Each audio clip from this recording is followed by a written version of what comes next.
My crush posted fake texts that made me look like a predator, and it destroyed my life. I have become a depressed and mentally abused individual who was abandoned by all his friends and family, and it is all due to social media. In the summer of 2017, I was a normal 15-year-old kid who was tempted by the allure of Instagram. Everyone at our school was using it, including the girl I had a crush on. My mom was old school, however, and I wasn't allowed a phone before 2017. And even when I was, it was the lowest model of a smartphone that you had ever seen. My dad had passed away when I was just a baby, and she was raising me as a single mother who didn't have a lot of money. I didn't care about that. All I saw was that I finally had a phone that could install Instagram, and so I did exactly that. I found a place in my house where my mom couldn't look over my shoulder and made an Instagram account. I sent follow requests to all my friends and they followed me back. We used to hang out at school daily, so they were all really happy for me and congratulated me on finally getting established on social media. I made some posts, most of which were very cringe, but at the time it felt like I was the happiest kid on earth. A couple days in, I actually got a follow request from my crush. I had been desperately trying to search for her account, so this was truly a blessing. I immediately accepted it and followed her back, but I was too scared to text her first because I didn't want to be labeled as a creep. Surprisingly, not only did she follow me, she also was the one who texted me first, asking how I was doing. I obviously replied in a very enthusiastic way, and we started talking. It turns out that we had a lot in common, especially our taste in music. So a few days go by and we're talking for around 2 hours daily. My mom sometimes yelled at me to get off my phone, but I wish I had listened. I hid from them the fact that I was on Instagram and was talking to a girl. And then, a life-altering event happened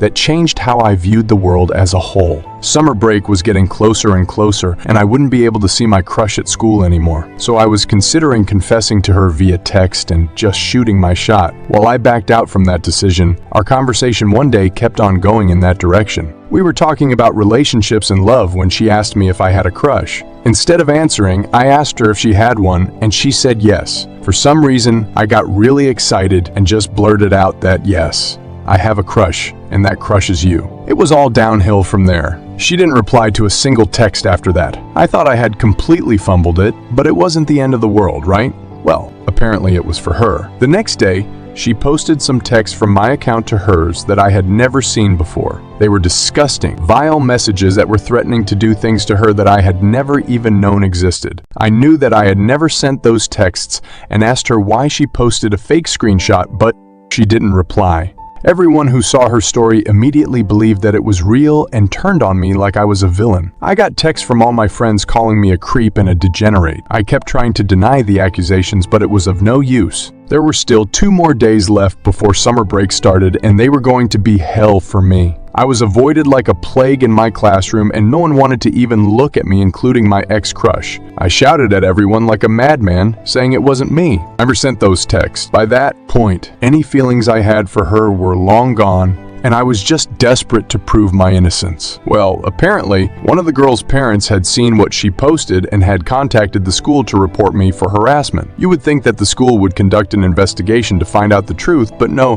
they immediately believed that what the girl was saying was true and she was the victim. While I was the culprit, my mom was called into the principal's office to inform them that I was being suspended and would start class 1 week later than everyone after our summer break. To say that my mom was angry would be an understatement. As soon as we got home, she began yelling at me as if I had actually roped that girl. You are effing disappointment. I went through so much to raise you all on my own and made sure to instill good values in you, but you proved that I am a bad mother. No, everyone will think that I am a weak woman who couldn't raise her son to be a proper gentleman. Never want to talk to you again. Once again, I screamed that it wasn't me who sent those texts, but my screams fell on deaf ears. True to her words, she didn't say a single word to me for the next month. A 15-year-old kid who had lost all his friends and was being ignored by his only family was bound to go into depression.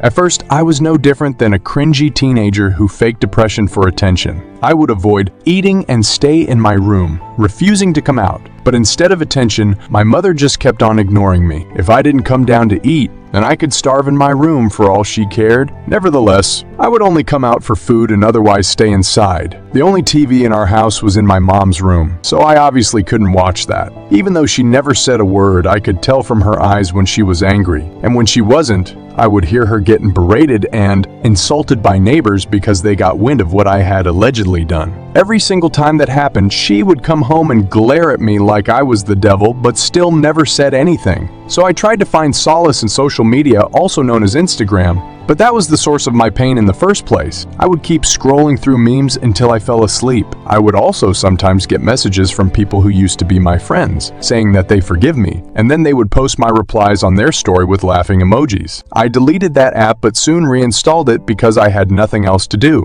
A lot of my school friends lived near me, so I couldn't go outside out of fear. That's how my summer break went. What happened when I went back to school? No one had forgotten my actions and everyone was still treating me like crap. Even teachers would ignore me if I tried to ask a question. I tried to get my crush to retract her statement, but she was always surrounded by boys who would beat me up if I approached her. Eventually, I just kept making excuses to not go to school. It wasn't hard at all since my mom was still not talking to me. She would iron my clothes and prepare breakfast in case I wanted to go to school. It won't wake me up or tell me to go if I didn't go on my own. She didn't care one bit about me anymore. My grades inevitably dropped as a result of all this. The one teacher that still cared about me recommended that I go to the school counselor to sort my mental health. And what did that counselor do? Told me to sit on a chair in the corner and kept texting someone on her phone. My entire life was falling apart just because of a false intimate harassment claim.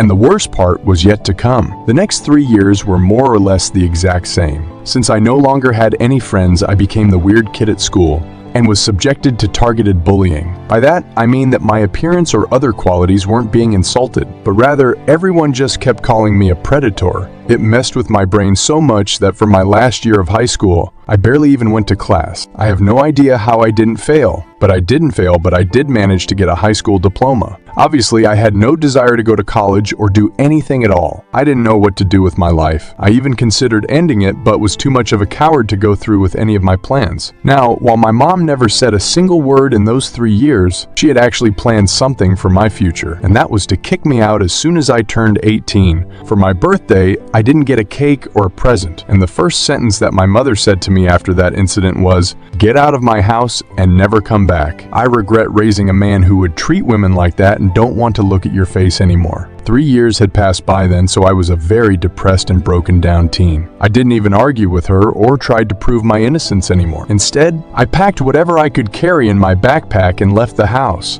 This isn't one of those fairy tale stories where my best friend or uncle takes me in and provides me with food and shelter. I was homeless and had to sleep on the street with just a sheet over my body. Any kind of mattress or pillow wouldn't fit in my backpack after all. Before all this happened, I actually used to be a smart kid who got perfect scores in all exams. I guess I retained some of my intellect because I got used to this life pretty quickly.